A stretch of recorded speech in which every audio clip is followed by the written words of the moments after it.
O'nladik 3-bo'lim Qadimgi Yunoniston. 22-mavzu Antik tarixning boshlanishi. Hudud va mashg'ulotlar. Bolqon yarimoroli va O'rta Yer dengizi orollarini o'z ichiga olgan qadimgi Yunon davlatlarining umumiy nomi Qadimgi Yunoniston deb atalgan. Shimol tarafdan tashqari Qadimgi Yunonistonni O'rta Yer va Egey dengizlari o'rab turgan. Yunoniston hududining katta qismini tog'lar egallagan. Ularning eng baland cho'qqisi Olimp tog'i mamlakatning shimoliy-sharqida joylashgan. Tog' daryolari bo'ylarida serunum dalalar joylashgan. Tog'lar o't-o'lanlar va butalar bilan qoplangan. Yunonistonning shimolidagi Peloponnes yarimorolida nina-bargli o'rmonlar o'sgan. Yunonlar qadim zamonlardan dehqonchilik va chorvachilik bilan shug'ullangan. Sivilizatsiyaning vujudga kelishi miloddan avvalgi 2000 yillikda ilk shahar davlatlar vujudga kela boshlagan. Krit orolidagi sivilizatsiya afsonaviy podsho Minos nomi bilan Minoy sivilizatsiyasi deb atalgan. Krit davlatining shahar manzilgohlari zilzila, kuchli dengiz to'lqinlari va vulqon otilishi oqibatida vayron bo'lgan. Ko'p o'tmay qayta tiklangan.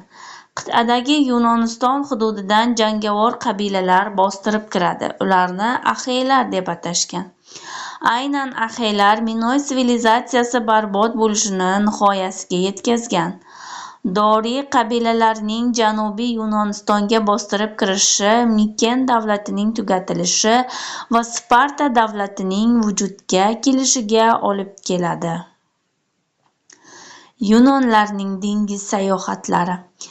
Egey dengizidagi ko'p sonli katta-kichik orollar, qulay dengiz qirg'oqlari va qo'ltiqlar Yunonlar orasida dengizchilik rivoj topishiga imkon yarataveradi. Biroq Yunonlarda katta kemalar bo'lmagan. Kichik eshkakli qayiqlarda esa sohildan yiroqqa suzib borish ancha xatarli bo'lgan.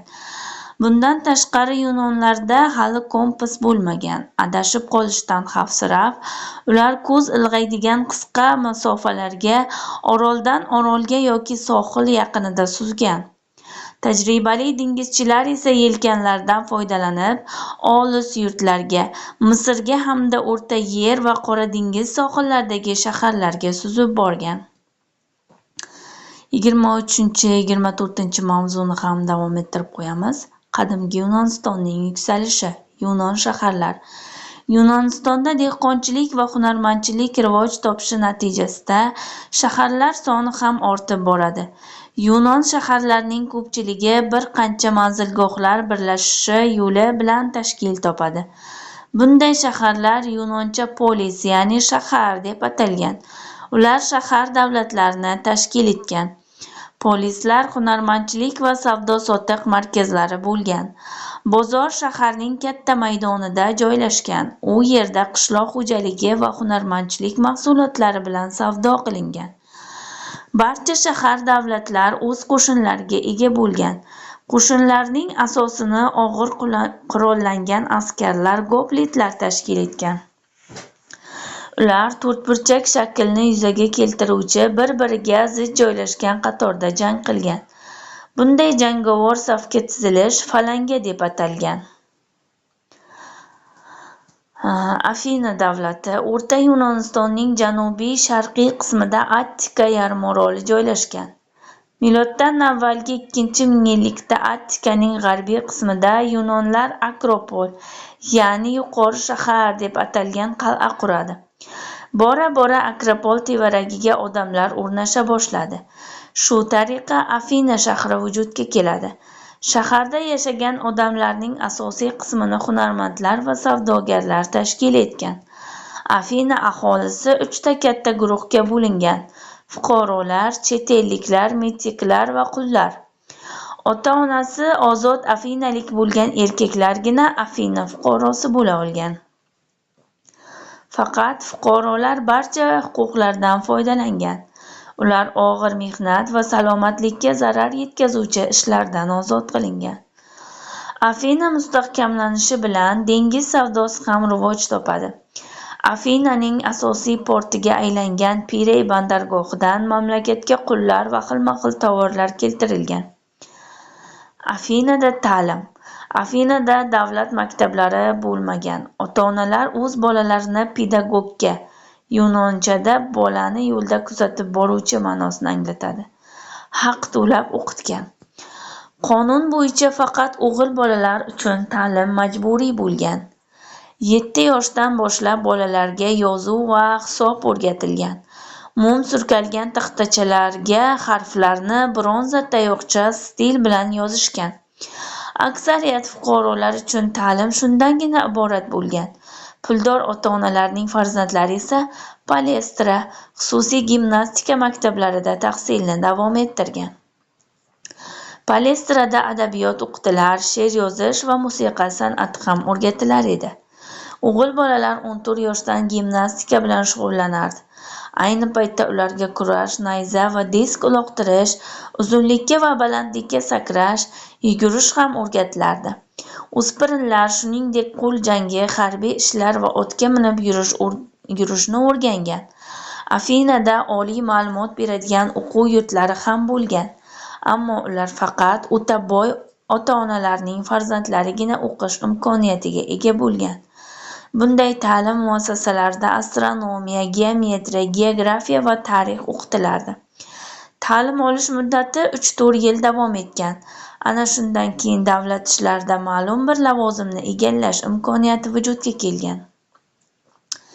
Sparta. Miloddan avvalgi 12-asrda Janubiy Yunoniston Lakonika hududiga doriylar qabilasi bostirib kirdi. Ular mahalliy qabilalarni bo'ysundirib, Sparta davlatiga asos soldilar. Spartaliklar qulga aylantirilgan mahalliy aholi ilotlar ham aslida yunonlar bo'lib, ular bilan bir tilda so'zlashganlar. Ilotlar spartaliklardan qattiq nafratlanar edi. Bunday sharoitda hukmronlikni faqat kuch bilan saqlab qolish mumkin bo'lgan. Shuning uchun ham spartaliklar o'z davlatida alohida shart-sharoitlar yaratdi. Jumladan, hamma qat'iy intizomga amal qilar, intizomni buzganlar shafqatsiz jazolanardi. Sparta urushga tayyorgarlik ko'rayotgan shaharga o'xshab qolgandi. Chet elliklar Spartaga kiritilmagan. Savdo-sotiq sust rivojlangan, san'at asarlari, chiroyli ibodatxonalar ham bo'lmagan. Hamma uylar bir-biriga o'xshab qurilgan. Ilotlar kichik turar joylarda yashagan. Ular alohida spartaliklarning emas, balki butun boshli davlatning mulki hisoblanardi. Ilotlar alohida spartaliklar oilasi yeriga ishlov berib, chorvani boqishgan va boshqa ko'plab majburiyatlarni bajarishgan. Spartaliklar esa faqat harbiy ish bilan shug'ullangan. Ilotlardan tashqari Spartada to'la-to'kis huquqlarga ega bo'lgan fuqarolar, periyeklar ham yashagan. Qadimgi Spartada kuchli va chidamli odamlar qadrlangan, bolalar ancha qattiq sharoitda voyaga yetgan. Sparta maktablarida bolalarni harbiy ishlarga o'rgatishar, ularni kuchli va chidamli etib tarbiyalashardi. Spartalik o'smirlar ota-onalardan alohida yashagan.